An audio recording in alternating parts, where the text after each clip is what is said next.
There was a time in my life when being alone with myself felt like pure punishment. And I need to start opening up and talking about that, because I didn't wake up one day hating myself. That darkness didn't appear overnight. It built slowly, quietly underneath all the ways that I performed for love. For so long, I lived off external validation. Every accomplishment, every compliment, every moment someone applauded me, it gave me this hit, like this rush that whispered that I was enough today. But I didn't realize I had built my entire identity on that high, years and years of it. And when it stopped working, when the applause felt empty, when the dopamine didn't hit, when achievement no longer numbed the ache inside of me, that's when everything started to collapse and I fell completely apart. And I was at war with myself. I didn't know who I was without performance. And I turned that confusion inward, and I was vicious to me. My self-talk became so brutal. My doubts became constant, and I said things to myself that I would never, ever, ever say to another human being, not even my worst enemy. That was the war that was inside of me day after day, minute by minute. And because I wasn't friends with myself, I couldn't be a real friend to anyone else. I alienated people who genuinely loved me, not because I didn't want connection, but because I didn't know how to receive it. My head was so twisted and my heart was exhausted. I was living in a deep, dark place where everything felt so distorted for me. If someone showed me kindness, I would question it. If someone showed up for me, I would push them away. And if someone said, I'm here, my inner voice would whisper, no, you're not, because no one stayed. I wasn't rejecting them. I was rejecting me. And the truth is, I didn't hit rock bottom just once.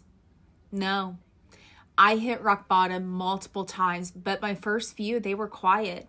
The kind you can kind of ignore, the kind you can bury underneath busyness and performance or distraction.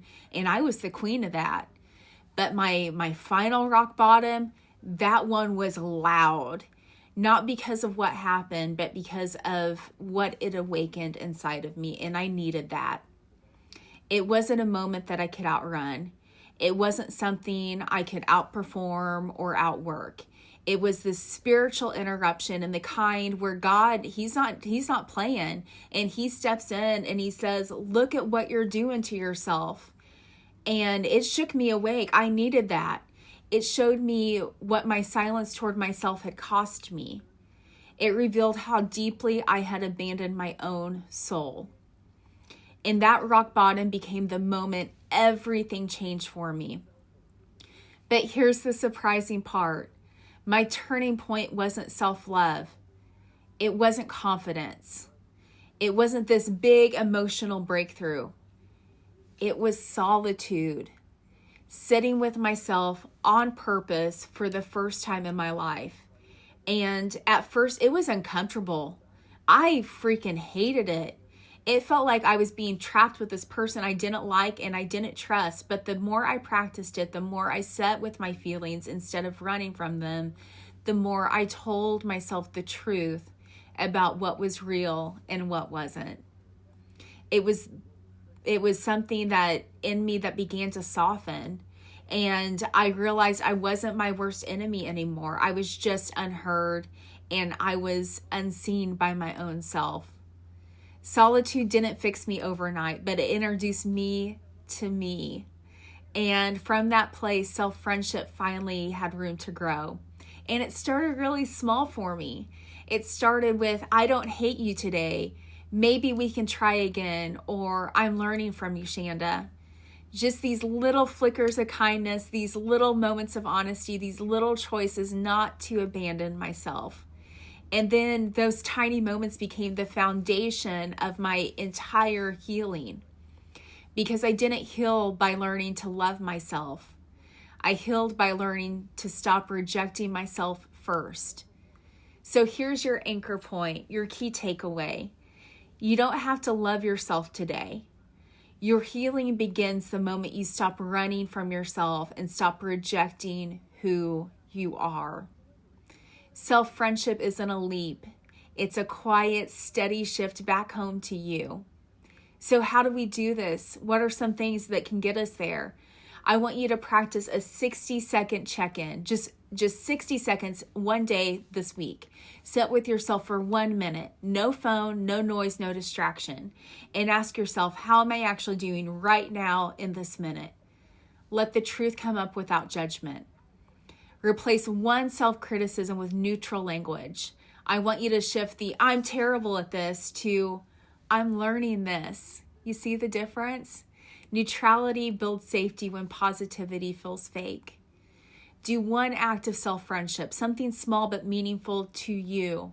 Maybe that's rest or hydration, saying no to something. Feed yourself, take a breath outside, choose something that whispers that you're on your own side today, and be your own best teammate.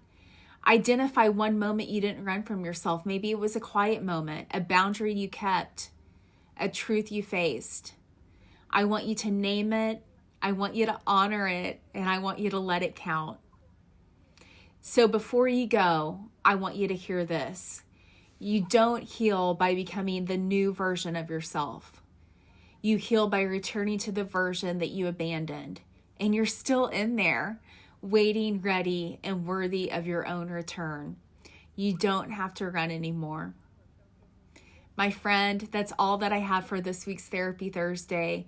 As always, if you have any questions or thoughts, comments, feel free to reach out to me. I love hearing from you guys. Each week you put a pep in my step, and I love Thursdays. And until next time, I hope you have a really great day. Bye-bye.